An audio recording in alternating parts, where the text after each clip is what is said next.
Bu qəlbi təmizləməyin yeganə yolu budur ki, onu qüdrətlə qarşılaşdırasan. Qüdrətlə üz-üzə gəlsin, desin, vay, nə böyük əzəmətli Allahdır, bu vay halı var, özü kiçilsin, nəhayət bu məndən, bu mən nəcasətindən təmizlənsin, ondan sonra keyf başlayır. Eşq vaxt belə daxil olur qəlbə. Bu xoş bir haldır, bu titrəyiş var qəlbdə, stres gətirmir, çünki o qüdrətə sığınırsan, aram halda da titriyirsən, bu gözəl bir haldır. Bunu mən necə izah edeyim, bunu gərək hamımız zəhmət çəkək, gedək dadaq, hiss eləyək.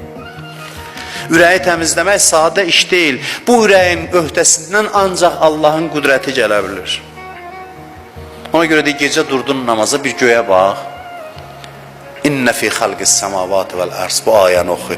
Yerlərin və göyün yaradılışında düşünənlər üçün ibrətlər var. Qüdrət səni tutsun, kiçik axı namaza hazırlaşırsan. Namaz nədir? Bax, bu qüdrətə təzimdir. Bax göyə o ayəni oxu, düşün, sonra o halda ged Allahın qapısına ki, namaz təsir qoysun.